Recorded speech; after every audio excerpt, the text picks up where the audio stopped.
شامی صاحب، کیا آج کا مسلمان گھبرا رہا ہے؟ گھبرا تو نہیں رہا بالکل.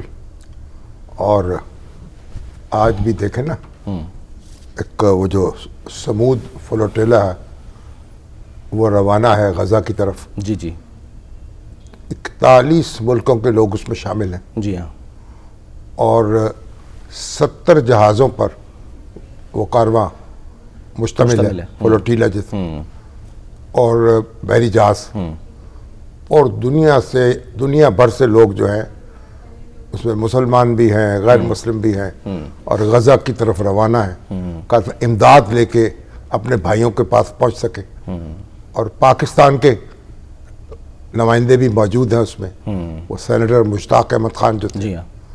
اور انہوں نے اعلان کیا ہے بھئی اگر جو یورپ سے تعلق رکھنے والے لوگ ہیں کہ اگر اسے نقصان پہنچایا گیا تو ہم پورا جو یعنی یورپ ہے اس کو ہلا دیں گے، سول نافرمانی کی تحریک شروع کریں گے، ہمارے ہزاروں رضاکار جو ہیں وہ جینا حرام کر دیں گے، اور ان لوگوں کا، ان طاقتوں کا جو ظلم کے ساتھ ہیں. اور اسرائیل جو ہے ان کو دھمکا رہا ہے کہ بھئی آپ آئیں یہاں، ہم آپ کو جیلوں میں بند کریں گے اور کوئی سہولت نہیں دیں گے. تو وہ تیار ہیں کہ جیلوں میں انہیں بند کیا جائے یا ان کو شہید کر دیا جائے، لیکن وہ اپنے بھائیوں تک پہنچیں گے، مدد لے کر پہنچیں گے، اور یعنی سار ہتھیلی پر رکھ کر وہ غزہ کی طرف روانہ ہیں، اور دنیا جو ہے ان کی طرف دیکھ رہی ہے. تو یہی جذبہ قائد اعظم نے پیدا کیا بر صغیر کے مسلمانوں میں، اور انہوں نے اپنا ایک الگ وطن حاصل کیا. دیکھیں، جب قرارداد لاہور منظور ہوئی ہے اس وقت قائد اعظم کی عمر 64 سال تھی. اچھا. 71 سال کی عمر میں پاکستان حاصل کر لیا، اور 72 سال کی عمر میں دنیا سے رخصت ہو گئے. صحیح. اس سے یہ بھی ایک پیغام ہے کہ آپ آخری سانس تک جد و جہد کریں، اور کسی بھی لمحے آپ کو اللہ تعالیٰ کامیاب کر سکتا ہے. صحیح.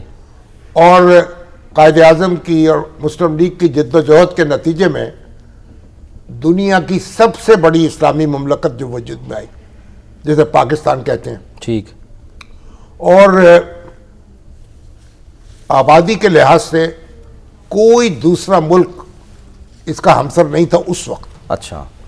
اور قائد اعظم نے یعنی ایک دیانت اور امانت اور صداقت اور استقامت اس کے ساتھ اپنی جد و جہد کی، پورے بر صغیر کے مسلمانوں کو اکٹھا کیا اور ان کو ایک آزاد وطن لے کر دیا.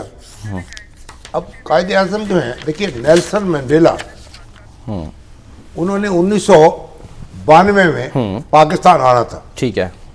اور دورے پر تو پاکستانی سفیر ان سے ملے اور ان کو دورے کی تاکہ انتظامات کو آخری شکل دی جائے. ٹھیک ہے. اور کہا کہ اس طرح آپ اسلام آباد پہنچیں گے پہلے. انہوں نے کہا نہیں، میں پاکستان جاؤں گا، سب سے پہلے میں کراچی جاؤں گا. اچھا. میں بانی پاکستان قائد اعظم محمد علی جناح، جنہوں نے میرے اندر حریت کا جذبہ بیدار کیا اور جد و جہد جو ہے اس کا میں نے شروع کی ان کے افکار کو پڑھ کے اور ان کی مثال کو سامنے رکھ کے. تو پہلے میں کراچی جاؤں گا، اچھا، ان کے مزار پہ حاضری دوں گا، اس کے بعد اسلام آباد جاؤں گا. اچھا. وہ یہاں آئے، پہلے کراچی پہنچے، اس کے بعد اسلام آباد گئے. تو پوری دنیا میں جو تحریکیں چل رہی تھی آزادی کی، اس کو ان سے رابطہ تھا قائد اعظم کا. عربوں میں، تیونس، الجزائر، مراکش، ہر جگہ. صحیح. اور وہ لوگ جڑے ہوئے تھے. اور مصر میں اخوان المسلمین، اور قائد اعظم جو تھے سب کے لیے امید کی علامت تھے. فلسطین، مفتی اعظم فلسطین تھے اس وقت، بڑے اچھے تعلقات تھے ان سے. تو قائد اعظم نے جو ہمیں تلقین کی ہے نا، ایک تو آپ نے جھوٹ نہیں بولنا. اچھا.